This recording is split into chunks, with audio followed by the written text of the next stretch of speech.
Selamat pagi, Shalom jemaat yang diberkati Tuhan.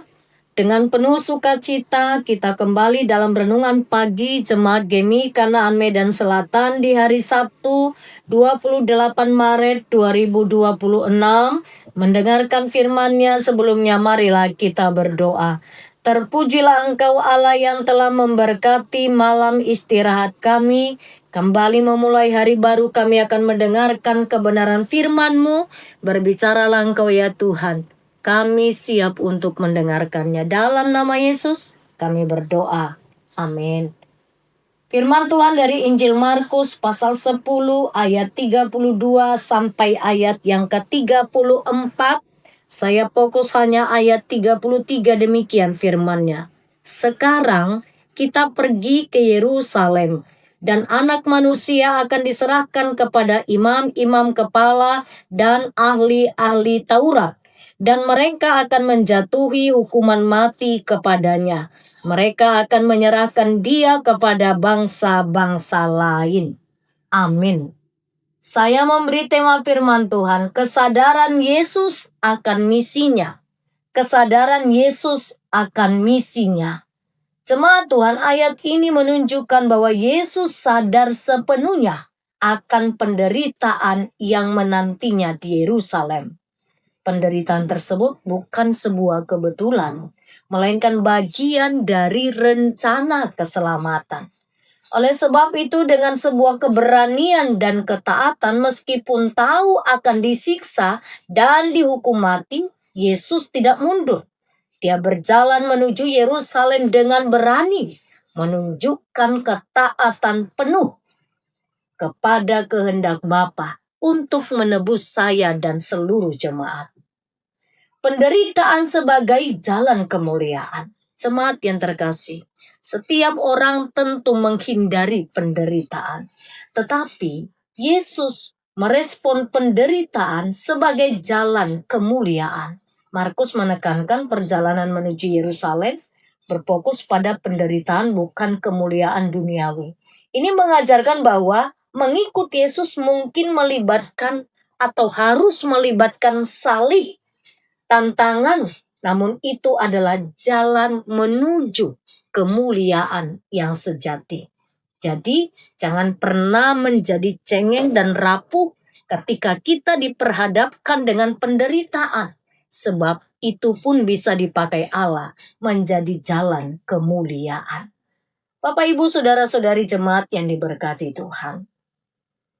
Kejujuran mengenai harga sebuah ketaatan, Yesus memanggil ke-12 murid, karena dalam konteks ini Markus mencatat ini pemberitahuan ketiga tentang penderitaan Yesus.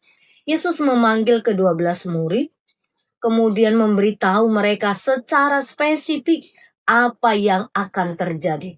Mari kita perhatikan rinciannya. Dikatakan begini, dia akan diserahkan kepada imam-imam kepala dan ahli Taurat. Kemudian yang kedua, dia akan dijatuhi hukuman mati.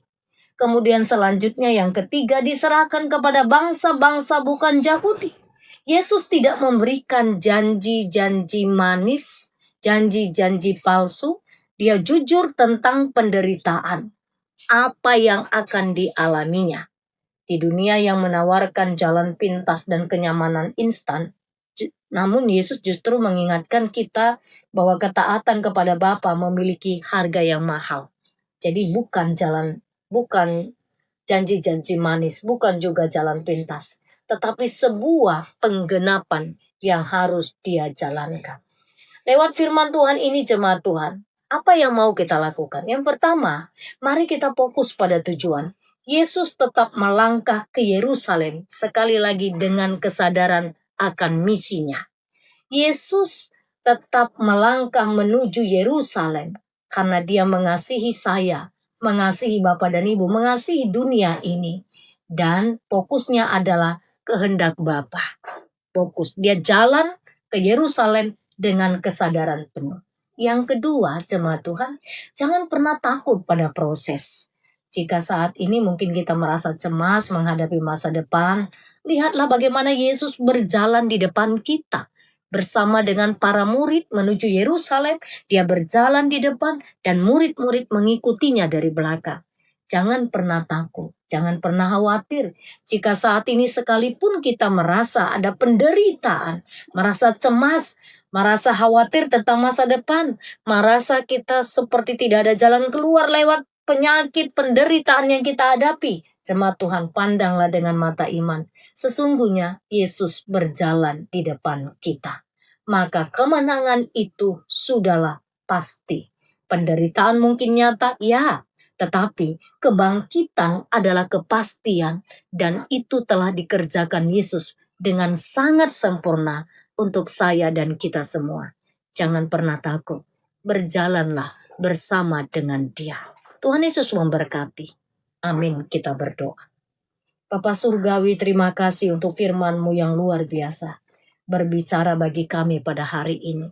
Menghantar kami besok akan memasuki Minggu Palmarum. Terima kasih untuk kebenaran firman yang sudah kami dengarkan. Tolonglah kami ya Tuhan, supaya kami menghidupi firman-Mu. Pada pagi hari ini kami menyerahkan segala aktivitas kami ke dalam tangan Tuhan. Engkau yang memberkati, bahkan memberkati seluruh anak-anak kami, cucu-cucu dari seluruh jemaat Tuhan, memberkati tumbuh kembang mereka, jenjang pendidikannya, masa depan mereka. Anak-anak kami menjadi anak-anak yang sukses, anak-anak yang berhasil, anak-anak yang berkemenangan di dalam Tuhan. Karena mereka memiliki hati yang takut akan Tuhan. Biarlah anak-anak kami bertumbuh dalam kebenaran firman-Mu.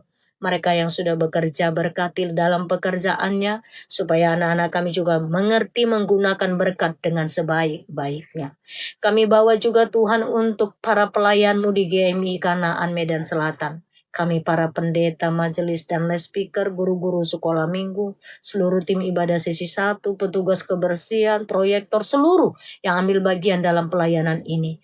Biarlah kami terus sebagai pelayan-Mu bertumbuh di dalam kebenaran firman, punya telinga seorang murid, hati seorang hamba yang terus taat untuk diproses oleh firman-Mu.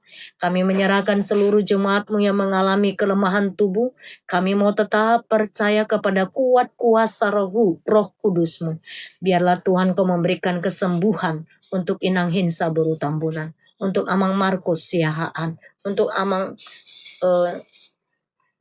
Effendi untuk Amang Nababan, untuk Inang Opung Kevin Boru Hutauro. Kami serahkan jemaat Tuhan yang lain yang dalam kelemahan tubuh siapapun mereka. Kalau memberkati proses pengobatan makanan, minuman, obat yang dikonsumsi, menjadi perpanjangan tangan-Mu mengangkat penyakit mereka di dalam nama Tuhan Yesus. Terima kasih Bapa, terpuji Engkau. Di dalam nama-Mu kami berdoa. Amin.